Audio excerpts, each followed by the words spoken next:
ผลิตรถยนต์อคคิสนีนอมเกระบอบประเทศจีน BYD รกบานประจำนวนกปปการปีชนามปีปอนมาไพบุญ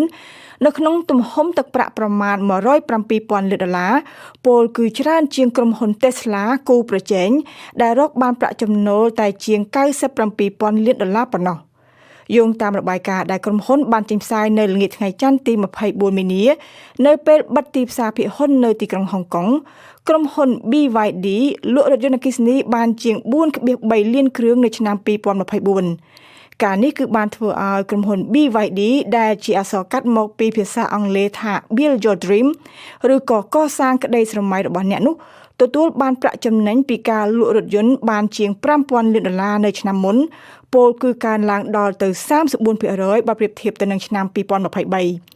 ប្រាក់ចំណូលកើនឡើងខ្ពស់បំបែកឯកតកម្មគឺជាលទ្ធផលនៃយុទ្ធសាស្ត្ររបស់ក្រុមហ៊ុនចិនដែលសម្រុកលក់រថយន្តរបស់ខ្លួននៅទីផ្សារអន្តរជាតិជាពិសេសនៅទឹកដីអឺរ៉ុបតាមរយៈការផ្សព្វផ្សាយពាណិជ្ជកម្មដូចជាការឧបត្ថម្ភកម្មវិធីប្រកួតកីឡាបាល់ទាត់អឺរ៉ូ2024ជាដើមសន្ទុះលក់រថយន្តអគ្គិសនីរបស់ក្រុមហ៊ុនចិន BYD កើនឡើងទាំងនៅក្នុងប្រទេសចិនហើយនិងនៅទីផ្សារអន្តរជាតិដោយវាដាច់គូប្រជែងក្រុមហ៊ុន Tesla របស់មហាសេដ្ឋីអាមេរិកលោក Elon Musk ដែលមានចំនួនលក់រថយន្តអគ្គិសនីធ្លាក់ថយចុះគួរឲ្យកត់សម្គាល់នៅប្រទេសចិនហើយនិងជាពិសេសនៅទឹកដីអឺរ៉ុបនៅប៉ុន្មានថ្ងៃមកនេះតម្លៃភាគហ៊ុនរបស់ក្រុមហ៊ុនផលិតរថយន្តអគ្គិសនីចិន BYD ក៏បានកើនឡើងមួយកម្រិតថែមទៀតបន្ទាប់ពីក្រុមហ៊ុនបង្ហាញអគុយបច្ចេកវិទ្យាទំនើបថ្មីដែលជួយឲ្យរថយន្តសាកនៅក្នុងរយៈពេលដ៏ខ្លីដើម្បីរត់ចម្ងាយផ្លូវ470គីឡូម៉ែត្រយោងតាមក្រុមហ៊ុន BYD បច្ចេកវិទ្យាដែលក្រុមហ៊ុនទើបតែរកឃើញថ្មីនេះគឺអាចជួយសាកអគុយរថយន្តប្រមាណ1000គីឡូវ៉ាត់នៅក្នុងរយៈពេល5នាទីស្មើទៅនឹងពេលវេលាដែលរថយន្តចាក់សាំងធម្មតា1000វ៉ាត់នេះគឺជាសមត្ថភាពទ្វេដងបើប្រៀបធៀបទៅនឹងកន្លែងបញ្ចូលអគុយរបស់ក្រុមហ៊ុន Tesla ដែលអាចបញ្ចូលបានតែ500គីឡូវ៉ាត់តែប៉ុណ្ណោះបច្ចេកវិទ្យាបញ្ចូលថាមពលអគុយគឺជារឿងមួយដែលនឹងអាចធ្វើឲ្យក្រុមហ៊ុន Tesla លក់ចាញ់ប្រៀបក្រុមហ៊ុនរថយន្តចិន BYD ហើយនេះក៏ជាដំណឹងមិនល្អទាល់តែសោះចំពោះក្រុមហ៊ុន Tesla ដែលកំពុងតែធ្លាក់ប្រជាប្រិយភាពរួចទៅហើយមានបញ្ហាលក់រថយន្តអគ្គិសនីទាំងនៅទឹកដីអាមេរិកនិងនៅទីផ្សារអឺរ៉ុបពោលគឺចាប់តាំងពីម្ចាស់ក្រុមហ៊ុនមួយនេះគឺលោកមហាសេដ្ឋី Elon Musk បានចូលទៅធ្វើការជាមួយនឹងរដ្ឋបាលលោក Donald Trump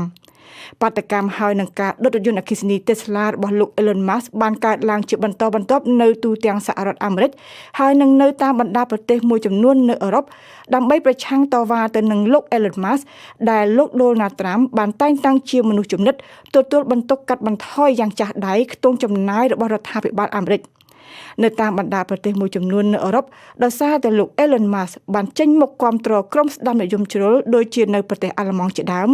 គេបានធ្វើពហិការម៉ាករថយន្ត Tesla រហូតធ្វើឲ្យការលក់រថយន្ត Tesla នេះធ្លាក់ថយចុះពី50ទៅ60%ម្យ៉ាងគេជឿថាមហាសេដ្ឋីរូបនេះដែលជាអ្នកធ្លាប់រិះគន់នយោបាយពាណិជ្ជកម្មរបស់អឺរ៉ុបយ៉ាងចាស់ដៃនោះបានផ្លុំត្រចៀកឲ្យលោក Donald Trump ប្រកាន់ជំហរតឹងរឹងដាក់អឺរ៉ុបនៅអឺរ៉ុបរថយន្ត Tesla ធ្លាក់ប្រជាប្រិយភាពមិនមែនដោយសារតែជំហរញុះញង់តែមួយមុខគត់របស់ម្ចាស់ក្រុមហ៊ុន Tesla ទេហេតុផលមួយទៀតដែលធ្វើឲ្យក្រុមហ៊ុន Tesla ចាញ់គូប្រកួតប្រជែងដូចជាក្រុមហ៊ុនផលិតរថយន្តអគ្គិសនីចិននោះគឺរថយន្ត Tesla លក់នៅអឺរ៉ុបគឺជាប្រភេទ model ចាស់មានតម្លៃថ្លៃជាងរថយន្តអគ្គិសនីចិនដែលមានបច្ចេកវិទ្យាទំនើបថ្មីទាន់សម័យ